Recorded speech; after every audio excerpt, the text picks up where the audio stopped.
Olá, muito boa tarde, hein? No ar o programa Fundos Imobiliários aqui pelo Infomoney TV, ao vivo.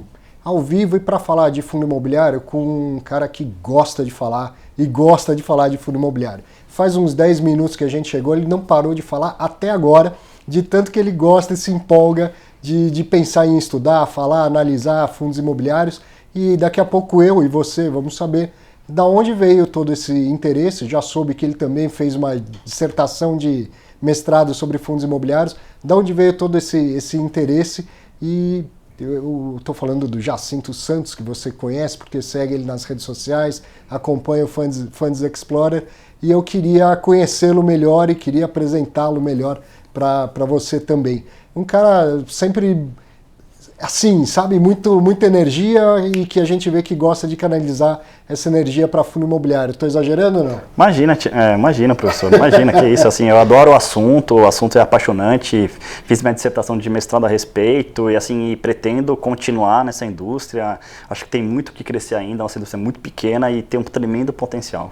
Viu? Falei? Daqui a pouco esse papo continua até o fim na íntegra, vamos entender da onde veio esse interesse todo e para onde ele está canalizando, porque tem feito coisas muito legais. Deixa eu fazer aquela abertura tradicional, vou falar dos fatos relevantes, vou dar alguns destaques e aí a gente continua o papo com o Jacinto. Fatos relevantes da semana, saíram vários, eu tenho feito aqui enxugando, dando aqueles, principalmente pelo número de cotistas do fundo que eu estou enxugando. Dia 20/9, o BTG Pactual Fundo de Fundos, o BCFF11, diz que recebeu mais 1.274.000 referente à restituição de IR sobre ganho de capital em cotas de fundo imobiliário. Isso aí é um movimento muito importante que está acontecendo. Os fundos de fundos, eles são tributados quando eles têm ganho de capital, quando eles vendem cotas de fundo com lucro. É um negócio meio estranho, meio difícil de explicar, tão difícil de explicar que os fundos entraram na justiça e o BCFF já está recebendo de volta aquilo que recolheu. E por que isso é importante? Porque provavelmente uma decisão dessa vai aproveitar a outros fundos de fundos e esse é um movimento que tende a acontecer. Então voltar esse dinheiro que foi pago a título de imposto de renda e isso vai em algum momento chegar no bolso do cotista. Porque em algum momento, voltando ao fato relevante, esse 1.274.000 equivale a 15 centavos por cota, mas no total o fundo já recebeu o valor que equivale a 92 centavos por cota. Distribuiu para o cotista? Não, ainda não. Por quê? Porque esse valor ainda pode, como a gente está falando de uma briga na justiça e tal, lá com a Receita, ainda é passível de recurso e pode ser que se perca numa instância superior. A hora que isso estiver realmente definido, aí eles vão distribuir para o cotista. Agora, isso estando definido, todos os outros fundos também vão entrar reclamando essa devolução. Então é muito importante a gente acompanhar o desenrolar dessa história aqui. Dia 23/9, o GGR Covep Renda, o GGRC11, anunciou um incêndio. Isso aí foi, nossa, minhas redes sociais aí bombaram com a notícia desse incêndio, eu acredito que é do Jacinto também. Verdade. Na madrugada de 21/9, teve um incêndio no galpão alugado lá para a Copobras, que fica em João Pessoa. E esse incêndio afetou parcialmente o galpão. O imóvel tem seguro? Foi uma das perguntas que chegaram para mim já lá. Será que tem seguro? É obrigado a ter seguro? Não é obrigado a ter seguro. Esse tem, felizmente, mas não é uma obrigação ter o seguro. O imóvel tem seguro patrimonial e a seguradora já foi notificada. Evidentemente, para quem não sabe como é esse processo, a seguradora não vai simplesmente fazer um cheque e pagar. Agora ela vai averiguar, vai ver se não houve fraude, vai fazer, assim como acontece quando você fala que roubaram o seu carro, bateram o seu carro, a seguradora vai fazer uma averiguação para ver se ela de fato deve pagar aquele seguro, aquela apólice. O fato não acarreta qualquer evento que altere a relação contratual com o locatário, nem o fluxo de pagamento dos aluguéis. Isso foi declarado pelo administrador no fato relevante. E aí uma continuação que eu gostei muito, acho muito importante quando o administrador se dá esse cuidado, esse trabalho de comunicar melhor ao cotista, tem uma foto da área que foi afetada pelo incêndio. Então ela é mais ou menos 10% do imóvel, essa área que tem vermelhinho em cima ali, eu pus uma flechinha para ajudar a ver. Vamos ver o desenrolar disso. Aconteceu, pode acontecer, essas coisas vão nos servindo como um banco de dados, de exemplos, né, para o futuro. Dia 24/9, o CSHG Renda Urbana, o HGRU 11, anunciou que firmou contrato de compra e venda para adquirir ações de 2 SPS que possuem 10 imóveis destinados ao varejo. Esses imóveis ficam parte no estado de São Paulo e parte no estado do Paraná. Tem contratos atípicos já firmados por 15 anos e o valor total foi de R$ 577.135.000. Fica por aqui o fato relevante, sem muitos detalhes, porque o negócio não foi totalmente fechado ainda. Tem lá aquela due diligence, aquela parte, né, uns 90 dias para ver um monte de certidão, aquela coisa toda. Se efetivamente o negócio for fechado, aí eles soltam outro fato relevante, dando todos os detalhes da operação. Também no dia 24/9, o Vinci Logística, o VILG 11, anunciou mais uma emissão de cotas, a terceira emissão do fundo. Vai ser uma 476, destinada apenas para profissionais, sequer qualificados, só para profissionais.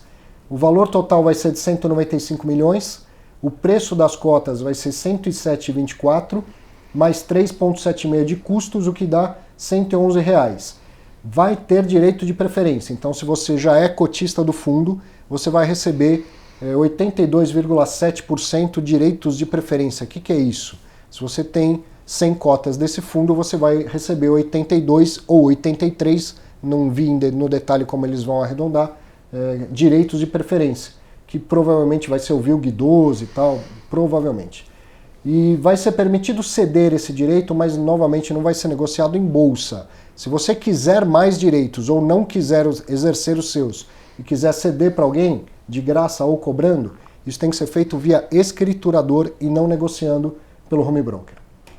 Destaques da semana, boletim do mercado imobiliário da B3. Já somos 431 mil investidores, crescimento espetacular, que vem acompanhado do crescimento do mercado, do número de fundos. E aí vem esse dado que eu gosto sempre de acompanhar. O PL dos fundos listados na Bolsa é de 66,2 bilhões. E o valor de mercado dos fundos está em 72,4 bilhões. Eu deixo aqui um sinal de alerta. Cuidado, não saia pagando qualquer preço por fundo imobiliário. Depois eu vou perguntar isso para o Jacinto, ele pode ter uma opinião diferente da minha e disso se constrói conhecimento, de divergência. Mas eu sempre chamo atenção para aquela relação do preço sobre o valor patrimonial. Pode ter uma diferença, evidente que pode ter uma diferença, mas cuidado, não saia pagando qualquer preço pelos fundos imobiliários. E outro dado importantíssimo disso é a liquidez. A liquidez que já chega a 91 milhões por dia. Isso é só bom, não tem nada de ruim. Quanto mais liquidez, melhor para todo mundo. Ainda falando sobre destaques, por que a gente vê esse crescimento todo? Pela queda da taxa de juros, mas também por um trabalho educacional importante que vem sendo feito. O próprio Funds Explorer é um exemplo disso. E aí eu, conversando com o André Batti, falei, pô André, vai ter seu curso lá, vou falar no programa. Entrei no site para ver do curso dele, vi 3 cursos. Então eu quero aproveitar para falar dos 3. André Batti falando de fundo imobiliário em São Paulo, dia 5 de outubro. O Rodrigo Colombo lá em Curitiba, dia 19 de outubro. E o Nod, Nod, você precisa vir aqui, né? Nunca mais deu certo, você precisa vir aqui, Nod. O Nod no dia 26 de outubro, no Rio de Janeiro. E eu também vou dar um curso presencial aqui em São Paulo, vai ser lá no IBMEC, em novembro, dias 29 e 12 do 11. Então, os cursos do André Batti, Rodrigo Colombo e do Nod, do Nathan Otávio, você encontra lá no Clube FI. E o curso presencial comigo aqui em São Paulo no site do IBMEC. Antes disso, baixa aí o Guia de Investimentos em Fundos Imobiliários. O endereço está na sua tela. E para você que não é de São Paulo ou que não tem vontade de fazer um curso presencial, faça um curso online. Conheça o Viva de Renda com Fundos Imobiliários, que está atualizado com os vídeos todos agora que foram gravados em 2019. São 9, 10 horas de curso, ficou um pouco mais extenso. Pode fazer que você vai investir com tranquilidade. Me encontre aí pelas redes sociais, me manda um recado, tenha paciência com as respostas, porque está cada vez mais difícil ter tempo para responder, mas eu procuro ler todos. E agora tenha paciência com essa minha abertura muito longa e vamos bater um papo com o Jacinto, que é para isso que viemos, não é isso? Exato, professor. Obrigado por ter vindo. Viu? A honra é minha estar aqui, eu agradeço muito o convite. É muito legal ver esse movimento todo acontecendo, mais gente pesquisando, mais gente disposta a produzir conteúdo, a ensinar as pessoas, e eu vejo que você tem tido mesmo esse ímpeto, né, de passar conteúdo para frente. Então queria que você se apresentasse no sentido de dizer qual é a sua experiência, o que você estudou e aonde que apareceu o fundo imobiliário na sua vida. Foi assim, Arthur, eu já trabalhei na Rico em alguns anos anteriores, né, e na época que eu trabalhava na Rico, surgiu uma demanda bastante específica de fundos imobiliários, porque na época teve uma redução de taxa de juros, né? Na época foi histórico, né? 7,25, e surgiu uma demanda de fundos imobiliários. E meu chefe, na época, não estava conseguindo dar conta. Ele falou assim, olha, Jacinto, eu preciso que você me ajude, eu preciso que você tome conta disso aqui, porque eu estou muito atarefado já. Eu preciso que você me ajude. Eu falei, não, fique tranquilo que eu vou tomar conta disso aqui. E assim foi. E a partir disso eu fiquei responsável. Na época eu estava terminando meu estágio, né? E eu comecei a tomar conta, assim, eu fiz na época tinha bastante fundo imobiliário, obviamente, só que a gente não tinha esse foco. Então, foi 2011, 2012, por aí. Exatamente. Aí o que eu fiz? Eu pesquisei todos os fundos imobiliários na bolsa e comecei a fazer, vamos dizer assim, um resumo de 5 linhas sobre cada fundo imobiliário. Assim, demorou muito tempo, obviamente, porque eu não só podia trabalhar algumas horas, né, que eu era estagiário, e fui fazendo. Isso foi assim, e à medida que eu fui fazendo o resumo, você acaba memorizando tickets ou algumas características pontuais e acabou ficando na cabeça, né? E assim, eu comecei a falar sobre fundos imobiliários, tirar algumas dúvidas bem pontuais, né? E aí a coisa foi acontecendo, foi tomando tamanho e na Rico, na época, a gente começou a montar uma carteira recomendada, começou a falar de fundos imobiliários, a gente começou a ter aqueles webinários, né, aqueles seminários de dia de semanas, né? E realmente eu comecei a participar, obviamente em conjunto com o meu chefe, e a gente começou a ter encontros também com alguns gestores, algumas entrevistas, e assim foi, né? Depois eu saí da Rico e eu fui para uma gestora de patrimônio imobiliário, né? E nessa gestora de patrimônio imobiliário, na verdade, a gente fazia a gestão dos contratos de locação, né? De uma instituição financeira muito grande, na época, centenas de contratos, assim, chega a ser centenas, com quase 1.000 imóveis. Caramba. Eram muitos contratos, né? E também, além disso, como pelo business em si ser basicamente uma cash cow, porque basicamente é contrato de locação vindo todo mês, tudo certinho, né? E o locatório era de excelente qualidade, porque era de um banco. Então, essa operação de sale leaseback, para quem não sabe, você vende e aluga de volta, né? E essa perenidade do fluxo de caixa, a gente fazia umas incorporações pontuais. Então, eu também tinha contato com incorporação imobiliária, um pouquinho. Tremendo aprendizado, né? Exatamente, assim, aprendizado na verdade, é o outro lado do mercado imobiliário, de fato, porque eu via, por exemplo, modelagem financeira de empreendimentos, eu via métricas específicas, eu lia relatórios sobre o mercado, laudos de avaliação, eu lia bastante, e esse contato com gente, por exemplo, eu tinha contato com arquitetos, engenheiros, avaliadores, especialista de modelagem financeira. Então, tudo isso, durante quase 3 anos que eu fiquei lá, agregou muito para mim. Eu acho que nessa época foi um ponto de inflexão, né? E também, na mesma época, eu também fiz um mestrado junto, né? Antes de você falar do mestrado, o pessoal conhecia fundo imobiliário, essas pessoas com as quais você trabalhava, quando foi para a gestora imobiliária? Conheciam sim, no entanto, elas não investiam em fundo imobiliário, elas conheciam. Tanto que, no decorrer do meu trabalho, a gente fazia também um relatório interno de fundos imobiliários. Porque existia um projeto dentro da gestora de a gente realmente fazer uma asset de real estate. A gente tinha um projeto para migrar para CRI, a gente estava desenvolvendo um CRI, na verdade. Né? E também com um projeto de CRI, aí, ao mesmo tempo estruturar um fundo imobiliário. E aí foi fazer mestrado? Exatamente, fui fazer mestrado, né? E bom, você sabe, correria, assim, sair cedo do trabalho para chegar a tempo na aula por causa do trânsito de São Paulo, né? Até normal, né? Do métier. Assim, eu fiz em finanças, então, e eu acabei tendo um pouco mais de foco em finanças aplicado ao mercado imobiliário. porque são métricas muito específicas, né? Então acabei focando nisso e fiz minha dissertação aplicada para fundos imobiliários também. E a dificuldade de encontrar um orientador que tope pesquisar fundo imobiliário? Hoje em dia deve estar mais fácil, assim, eu acredito, mas nessa época não era tão fácil assim. Exatamente, mas assim, como eu direcionei um pouquinho também mais para finanças, mais, vamos dizer assim, a finalidade, porque a finalidade era para aplicar em fundo imobiliário. O core, o centro da minha dissertação é finanças, né? Sim. Então foi mais ou menos tranquilo, mas eu tive que, vamos dizer assim, balancear um pouco isso, sim. Não é? Eu tive que balancear um pouco, Não não era até então, porque era muita novidade, Exato. algo de conhecimento do orientador. Exatamente. Que não é de fato uma dificuldade. O orientador ele Exato. precisa entender de metodologia, você Perfeito. que tem Exato, que... exato. Mas tem orientadores, não foi o meu caso, nem o seu, Sim. né? O Rodrigo Kimura que te orientou, Exatamente. topou fazer um trabalho de qualidade. Mas a gente sabe que tem orientador que é resistente. E aí que fala, pesquisa isso aqui, ó, faz Markowitz aí da carteira do Ibovespa e tal, que é mais confortável para ele no dia a dia. Sim, né? exatamente. Mas assim, eu acabei fazendo essa dissertação de fundos imobiliários de evaluation, né? E é algo muito interessante, porque eu acabei descobrindo que existem algumas métricas que realmente elas começam, vamos dizer assim, a chegar mais perto do valor de mercado dos FIIs. Então, se você pegar um recorte de tempo assim, curto, assim, um ano, que é no caso, dentro daquele ano você pode concluir que aquelas métricas elas sejam mais aderentes para fazer valuation. Obviamente que para você ter uma conclusão robusta, você tem que fazer ao longo do tempo, ao longo do intervalo do tempo. Certo. Recomendação dentro do ciclo imobiliário, que dura mais ou menos uns 10 anos. Né? Que eu li alguns artigos, assim, tem gente que discorda, obviamente, mas muitos deles falam em 10 anos. Sim. Então, por exemplo, se eu pegar minha dissertação de mestrado e refazer ela durante 10 anos e chegar à mesma conclusão, eu tenho realmente vamos dizer assim, uma descoberta robusta. Né? Perfeito.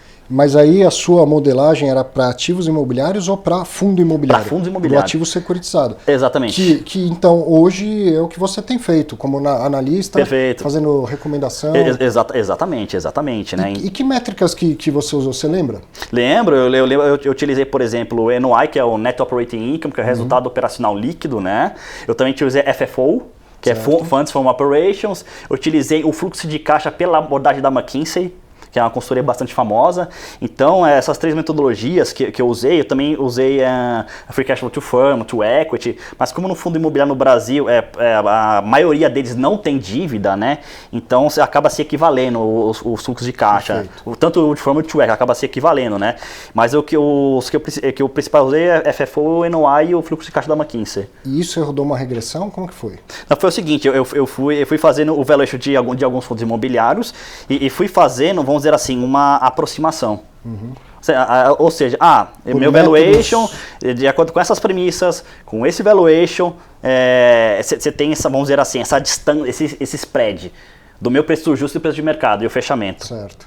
E eu fui fazendo isso utilizando várias premissas para vários fundos. Então, aí sim eu consigo ter uma conclusão a respeito. Ou seja, você avaliou o mesmo fundo e alguns fundos diferentes, mas por 3, 4 métodos diferentes, exato. E aí comparou qual deles teve menos erro, exato, perfeito. Se aproximou mais do que estava acontecendo. Exatamente. Obviamente, valuation é uma questão de premissa. Tá? Então, assim, uma metodologia assim, ela é bem consagrada. A metodologia é consagrada. Agora, as premissas que é o ponto fraco, porque realmente carrega muita subjetividade, porque é uma percepção que eu tive. Tanto que, na dissertação de mestrado, ninguém me questionou das premissas, porque sabem que se questionar não vai chegar a lugar nenhum. Não tem ponto para discutir em relação à premissa, mas realmente foi algo assim, trabalhoso, porque na modelagem financeira você tem que fazer vários modelos até acertar. Então, assim, por exemplo, eu acho que fiz mais de 20 modelos. Dá trabalho pra caramba. Só quem já passou por isso Exato. é que sabe. Mas também o resultado disso é um aprendizado muito grande. Exato. E a gente não tem esse trabalho à toa só para sair com título. A gente faz isso para passar para frente o conhecimento. Exato, né? perfeito. Muito legal. Deixa eu aproveitar. Então, perguntei sobre a questão lá do preço sobre o valor patrimonial, que é algo muito mais simples do que tudo isso que a gente está falando. Sim. Eu sou uma das pessoas que sempre defendeu que cuidado, não deixa isso passar muito do valor patrimonial, porque senão você está comprando algo que pode ser excelente, mas por um preço caro. O que você acha sobre isso? E se te preocupa ver no boletim da B3 que o patrimonial está abaixo do valor de mercado em mais ou menos 10%. Eu penso o seguinte, Arthur, o preço sobre valor patrimonial é um índice de referência, só que é o seguinte, eu acho que ele tem falhas, tá? Claro. Por quê? O valor patrimonial, ele é dado por um lado de avaliação. E esse laudo de avaliação, ele pode estar com viés e ter premissas que estão fora da realidade, que estão fora da realidade, ou que você, investidor, discorde, né? Então, tomar como referência, por exemplo, um valor que tenha erros ou armadilhas, assim, eu acho que é um risco muito grande, entendeu? Obviamente que você deve usar sim, mas não como, vamos dizer assim, uma decisão final. Sem dúvida. Achar um valor patrimonial, preço do valor patrimonial, ou price to book value, como eu falo, e vou tomar uma decisão de investimento nesse fundo. Não, é uma referência, no máximo. O que eu falo para quem pergunta para mim sobre isso é o seguinte: compare o preço sobre o valor patrimonial do fundo com a mediana do nicho de atuação dele. Porque assim você vai comparar como esse fundo está em relação ao setor que ele está. Se está muito acima da mediana, ou se está muito abaixo da mediana, então você consegue ter uma comparação. Não, esse fundo aqui está acima, esse fundo aqui está abaixo. Então aí você pode ter uma noção, um indício se ele está caro ou barato, aspas, esse caro ou barato, aspas. Você pode ter um indício. Comparando sempre com fundos do mesmo segmento. Exatamente, com os peers, os pares no caso, né? Assim, eu recomendo fazer isso. Obviamente que dá um pouquinho de trabalho, porque realmente tem que precisar quais são todos aqueles fundos, mas você vai estar mais seguro na sua decisão. Dava trabalho no passado, hoje tem as plataformas como o Funds Explorer. Sim, exatamente. Você vai lá, acho a usabilidade muito boa, eu adoro as plataformas, eu procuro conhecer, sou fãzaço do Clube FI, que eu sempre usei, agora tenho usado também o Mundo FI. O Mundo FI tem também, exato. Uso bastante o Funds Explorer, principalmente porque eu acho simples encontrar o preço sobre o valor patrimonial que já está lá, e a gente estava falando disso. Exatamente. Então vai lá, faz pega quais são os fundos e encontra o preço sobre o valor patrimonial fácil lá. Exatamente, e tira uma mediana ali no Excel, é tranquilo, exatamente. Legal, e aí depois você está me falando que depois do mestrado, até te incentivaram a fazer um doutorado, mas você falou, não, eu queria voltar para o mercado. Exato. E como que foi chegar ao Funds Explorer? Quando que você chega lá? Foi assim, na verdade foi por meio de contatos que eu tive, né? Eu tinha uma rede de contatos muito boa e acabaram me apresentando para um dos sócios do Funds Explorer e deu muito certo a entrevista e ele me fez uma proposta e eu aceitei, né? Então, obviamente que depois do mestrado, quando você fala assim, ufa, acabei, mas e agora? E agora? Né? Então, essa é a pergunta que você me, mas e agora, o que eu faço? Obviamente, eu comecei a assinar alguns contatos, e enquanto isso, eu fui trabalhando um pouco por conta, fazendo algumas coisas por conta, algumas análises financeiras por conta, e fui conhecendo gente, e foram me apresentando algumas pessoas, até que cheguei nos sócios. Né? Aí, por pura coincidência, encontrei um dos sócios no evento. Que legal. E olha só, alguns dias atrás, um grande amigo meu tinha passado o contato meu para esse sócio. E por coincidência, eu encontrei nesse evento. Sim. Aí ele fala, olha, eu sou Jacinto, o meu contato estava com você 3 dias atrás. Ele, poxa, é verdade, vamos lá conversar. Sei como é importante ter uma rede de relacionamento e participar de eventos, conhecer as pessoas. Exato, mesmo porque é papel também do analista sell-side, que eu sou analista sell-side, então ir em eventos, ir em reuniões muito importante. Vou ter que te interromper sem problemas. Outro dia veio uma pessoa aqui e falou isso e eu acabei não interrompendo e me arrependi. Explica o que é o buy-side e o sell-side, qual a diferença das duas coisas e ser um analista buy-side ou sell-side. O sell-side é o seguinte, o sell-side é aquela pessoa que vende, como o próprio nome diz em inglês, sell-side, ou seja, eu estou vendendo um relatório, eu estou vendendo a carteira recomendada, né? Ou seja, um produto. O buy-side, ele é analista também, só que o seguinte, a finalidade dele é fazer compra, por isso que o nome buy. A finalidade, ou seja, ele trabalha geralmente nas gestoras de recursos, ele faz uma análise de um ativo para comprar. Então o buy-side ele não faz um relatório que é para distribuir, para Exato, ser público. exato. Ele faz um relatório interno exatamente, para tomar uma decisão de investimento. Exato. E o buy-side faz um relatório que é público, Exatamente. seja para distribuir para os clientes de uma casa, seja para vender o relatório, Exato. como as independentes fazem. Exatamente. Esse, vamos dizer assim, essa é a indústria do equity research, né? Que, assim, que infelizmente o que eu tenho visto, né, por causa de algumas externalidades, estou falando do cenário mundial, tá? Na minha modesta opinião, ele está morrendo aos poucos, o tradicional. Ele está morrendo aos poucos, né? Porque é o seguinte, uma autoridade europeia que controla os mercados financeiros, né, que regula, né, disse que as unidades de negócio dentro de um conglomerado financeiro, elas devem ser independentes. Sim. Só que o equity research ele não era independente. O equity research ele era das corretoras. Por exemplo, você é investidor institucional, você paga um pacote de corretagem e em troca você ganha os famosos soft dollars, Certo. que são os relatórios. Só que é o seguinte, o equity research está junto da corretora, então teria que separar. Então como que você vai, vamos dizer assim, monetizar essa área? Porque essa área é separada, vendendo os relatórios, obviamente, né? A própria corretora teria que vender relatórios. Exatamente, isso obviamente acabou mudando um pouquinho, né? Eu não sei como é que esse período de enquadramento que eles têm, né? Aí é o seguinte, o que vai acontecer? Assim, existem muitos analistas experientes, aí eles começam a pensar, falando, olha, eu estou fazendo esse relatório aqui, que eu vou dar para um cliente, que é para a corretora, mas eu posso fazer esse relatório e vender eu mesmo. Sim. Pegar todo o dinheiro para mim. Então, qual que é o incentivo eu estar em ficar aqui? Se você tem uma ótima rede de contatos e você pode vender o relatório, então faz mais sentido você criar sua própria casa, né? Sim. Por outro lado, Arthur, vai criar uma simetria de informação. O cara que é muito bom, ele vai montar a casa dele. O cara tem que ter um perfil empreendedor que nem todo mundo tem. Exatamente. Mas a maioria tende a fazer isso, sem dúvida. Exatamente. Obviamente que... Mas isso é verdade, tem que ter um perfil empreendedor e pode ser um pouco desconfortável no início. Então, muitas pessoas acabam não fazendo.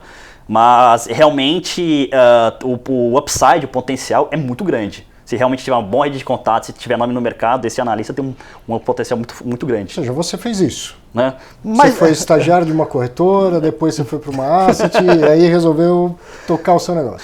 Assim, eu fui contratado pelo Funds Explorer, né? Assim, obviamente eu não esperava, estava simplesmente fazendo meu trabalho, né? Mas obviamente que a notícia veio e hoje eu sou sócio, né? Mas, poxa, foi um trabalho que foi desenvolvido naturalmente, né?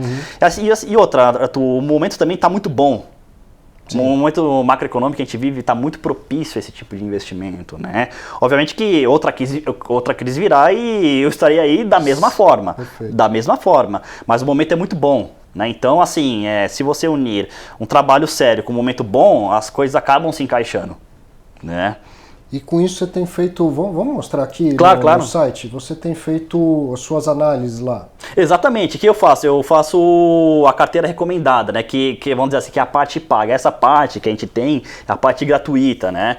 Que assim, que tem um simulador, o placar de FIIs, alguns estudos. Esses estudos, o próprio investidor pode entrar e fazer um estudo dele mesmo, né? A carteira, ele pode montar a carteira dele. Né? Então ele consegue ver assim, algo bastante visual, isso é bastante interessante no site, ou seja, é uma funcionalidade, a gente procura tornar a experiência do usuário agradável. Né? E para encontrar a sua, se eu ver aqui em carteiras eu encontro a sua, eu sei que eu não vou conseguir entrar porque está na área de logada, mas para encontrar a sua carteira, as suas recomendações. Não, as minhas recomendações, aí a gente faz uma assinatura, né? Certo. Ali na manchete principal do site tem uma Assine Agora, né? Aqui. Exatamente, assim, aí a gente, assim, esse conteúdo, vamos dizer assim, que é o research, aí a gente faz uma cobrança, porque é o seguinte, eu também vim para o site com uma intenção de monetizar o site, né, porque como estava na época surgindo, assim, não surgindo, mas assim, muitas das carteiras de fundos imobiliários, inclusive da XP, tiveram um histórico muito bom de rentabilidade no ano passado, então, por que não montar do funds? A gente só precisa de um analista, né, e eles estavam procurando esse analista, né, e não vinha, mas até que um grande amigo meu me indicou.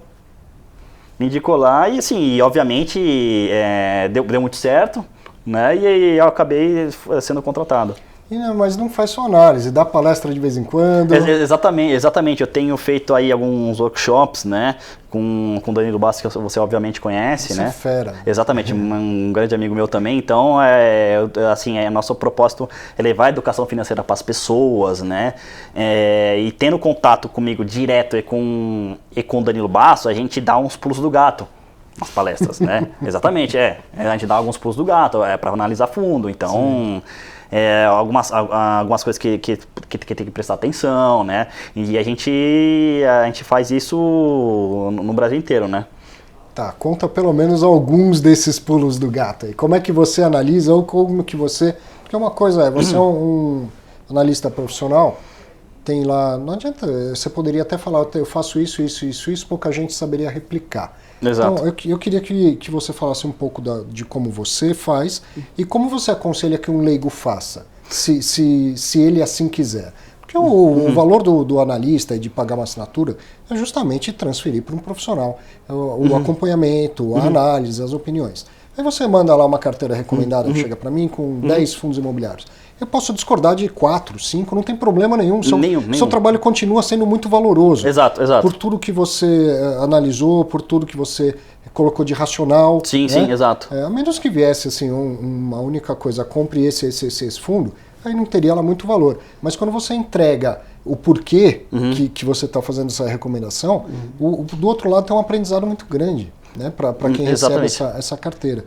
Então, como que você analisa e o que você sugere para quem quer, mesmo, por exemplo, assinando a sua carteira, quer começar a aprender a fazer, dar os seus primeiros passos? O primeiro passo é o seguinte, eu acho que é o seguinte, o investidor tem que prestar muita atenção para ver se fundos imobiliários é aderente ao seu perfil de investidor. Isso eu pego muito no pé, Arthur, mas muito no pé, porque assim nem como classe de ativo ou segmento A, B ou C do fundo? Não, como classe de ativo. Porque é o seguinte, nem todo mundo está preparado para ir para renda variável. Certo. Nem todo mundo está. Então, na primeira queda, eu recebo também perguntar por que o fundo tal caiu, não era para cair? Não, mas é renda variável. Pode ser N motivos. E às vezes caiu nada, né? Caiu 1%, 1,5%. Exato, perfeito. Primeiramente, perfil de investidor. O segundo é o seguinte, abrir conta numa corretora. Porque assim, aí vai começar, vamos dizer assim, a criar necessidade de investir, né? Aí vai para o estudo, né? O estudo, por exemplo, o que eu falo, para cada tipo de fundo tem uma abordagem diferente. Por exemplo, fundo de tijolo. O que eu analiso? A localização. Acho que a localização é extremamente importante. Porque se realmente o fundo errar na localização, vamos dizer assim, é um fundamento que é ruim. Difícil de consertar, né? Difícil de consertar. Ele fica perene. Um fundamento ruim, ele torna-se perene. É muito difícil de consertar, muito difícil, né? Então, assim, eu acho extremamente importante. O fundo de tijolo é só um exemplo, né? Aí, vamos supor, agora para fundo de papéis. Fundo de papéis, qual que é o spread em relação aos indicadores, né? Porque no spread você vai ver o grau de risco do CRIs, né? Quanto maior spread, maior risco. O que se chama de high yield, high grade. Perfeito. Você vai, aí quanto maior o spread, aí você chama de high yield. Né? Aí, por exemplo, para fundo de fundos imobiliários, o que eu falo para o pessoal ver? O price to book value, aí ele já fica mais interessante. Por quê, Arthur? Porque o fundo imobiliário que está dentro desse fundo, ele é marcado a mercado. Então você está comparando o preço de mercado do fundo de fundo com, na verdade, o preço patrimonial dele, que é dado a mercado também. Que devia ser exatamente a mesma coisa. Perfeito, mas não é. Então, se existe alguma assimetria nesse índice, pode ser uma oportunidade. De comprar ou de vender. Exatamente, de comprar ou de vender. Afinal de contas, não está comprando a mesma coisa, então a mesma coisa tem que custar a mesma coisa. Tem que custar a mesma coisa, sim. Mas em tese, porque isso é difícil de se observar. Mas daí nasce a arbitragem que existe Perfeito. em todos os mercados. Perfeito, exato. Aí o fundo de desenvolvimento. O fundo de desenvolvimento é um pouquinho mais complicado. Bem mais complicado. Por quê? Porque o clássico é um fundo vazio. Sim. É um fundo que está vazio. Ele investe aonde? No projeto. No projeto de incorporação imobiliária. Tem que ver se o projeto faz sentido, né? Em geral, são projetos residenciais, né? Não só são vários projetos residenciais. O problema é o seguinte, é o risco, assim, você tem risco de obra, risco de projeto, sim, risco ambiental, risco legal, são vários riscos. Então, quanto maior o risco, maior o retorno. O investidor ele deve requerer maior retorno para esse tipo de fundo, né? Então, por exemplo, dentro do projeto, ver se faz sentido, se há demanda para aquilo naquela região.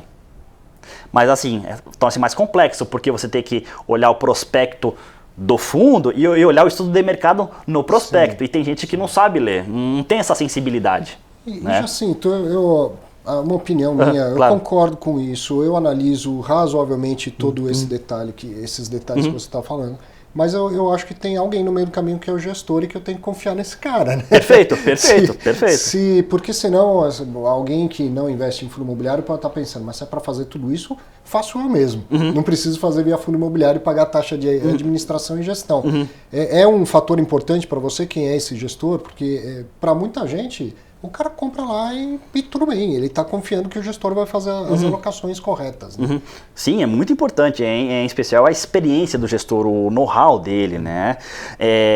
Eu tô vendo que cada vez mais o gestor, ele é uma pessoa realmente de mercado imobiliário. Cada vez mais. E realmente isso é excelente. Porque, obviamente, você tinha alguns gestores com um background mais financeiro, que não é nenhum problema, na minha visão. Só que é o seguinte, o fundo imobiliário é mercado imobiliário. Então, precisa de know-how imobiliário. Então, se o gestor, por exemplo, tem uma experiência de incorporação imobiliária, né, isso é um diferencial dele. Porque é o seguinte, ele pode ter analistas mais financeiros, mas com o know-how de mercado imobiliário dele, ele vai dar a sensibilidade para aqueles analistas ajudá-lo. Então, se realmente a gente precisa realmente confiar no gestor e confiar na experiência de mercado imobiliário que ele tem, né? Obviamente por enquanto, tá? Porque é o seguinte, a partir do momento que os fundos começarem a ficar muito grandes, né? Aí começa a voltar um pouquinho mais para o lado financeiro, porque o fundo começa a ficar muito grande, começa a ficar mais caro. Tudo, né? Por exemplo, vamos supor que o fundo tenha 50 imóveis, que nem tem os REITs dos Estados Unidos, que tem muitos que tem 50 imóveis. Poxa, imagina só ter uma equipe de engenharia para cada imóvel. Fica muito caro toda a gestão do fundo e a taxa tem que ser mais alta, né? Muito mais, não tem REIT com centenas de imóveis, alguns com milhares de imóveis. Exatamente, então a gestão ela passa a ser um pouco mais financeira, que é natural, eu acho natural, natural isso acontecer. Então, se realmente isso acontecer, tomara que isso aconteça, vai começar a ficar mais para o financeiro. E aí, eu acho que mais ainda isso que eu falei, a análise do investidor que recai muito mais sobre o gestor do que sobre o portfólio. Perfeito. Se para investir num fundo imobiliário tem que entrar num relatório e ver 150 imóveis e ficar olhando se cada um deles está bem localizado, não é isso que vai fazer esse produto ter milhares, ou melhor, milhões de investidores. Perfeito. Né? Mas aí, então, eu confio no gestor A, B e C, fundo imobiliário é aderente ao meu perfil e eu prefiro o segmento de shopping, o segmento e pronto, eu já consegui direcionar o meu investimento. Exatamente. Eu acho que assim, e também um bom ponto que você disse é o nicho de atuação, né? Propriedade comercial, shopping, logística, enfim, todos esses nichos, né? Que são, que eu digo, clássicos, né? Que a gente tem no momento no Brasil. Obviamente lá fora existem outros segmentos, né? Acho que vão acontecer aqui com a queda da taxa de juros. Sim, sem dúvida. Eu acho que já está acontecendo, tá, Arthur? O que eu estou vendo é o seguinte no mercado é que alguns fundos já estão saindo do eixo Rio-São Paulo. E ainda bem, realmente ainda bem, porque é o seguinte, o Brasil é muito grande e tem muitas oportunidades. Né? Então, o que eu acho que vai acontecer? Cada vez vai sair mais do Rio-São Paulo, outras capitais, né? E também, mas muito pouco, alguns ativos que a gente nunca tinha visto antes. Por exemplo, já existe um fundo imobiliário cujos ativos são silos. Sim. Isso é inovador. Que é um negócio que, né, o país sempre teve demanda reprimida e que cabe muito bem dentro de um fundo. Cabe muito bem. Assim, inclusive, quando eu trabalhava na gestora de patrimônio imobiliário, a gente alugava a parte da torre de transmissão. Sim, que podia estar dentro de um fundo imobiliário também, e tem um fundo grande nos Estados Unidos. Tem, inclusive, os maiores fundos dos Estados Unidos são de infraestrutura. São de torre de celular. Cara, a gente está aqui batendo esse papo, o tempo já se foi, passa rápido assim mesmo. Eu vou, já que está aqui um analista, você precisa deixar uma recomendação de compra ou de venda, alguma coisa que te venha à cabeça que você recomendaria para alguém que queira se posicionar agora, ou algum fundo que você recomendaria a saída. Olha, é o seguinte, eu tô gostando de um fundo que ele, assim, ele tá, ele tá com um case bastante interessante, na minha modesta opinião, tá? Que é o fundo da Rio Bravo, que é o RBVA11, que é um fundo de varejo. Cada vez mais ele está se tornando menos dependente do principal... agência bancária. Exatamente, do inquilino que eles têm, e cada vez mais está voltando para um varejo realmente independente. Sim. Então eu acho um case interessante para ser estudado, e porque não tem carteira, tá? Legal, muito bom. Jacinto, obrigado. Muito obrigado, Arthur. Seja bem-vindo, que seja a primeira de outras várias. Sim, será eu espero também. Aqui, muito bem-vindo, tenho certeza que você gostou também de bater esse papo com ele. E aproveite bem seu fim de semana. A gente chega ao final desse programa, mas sexta que vem tem outro. Grande abraço para você, até lá.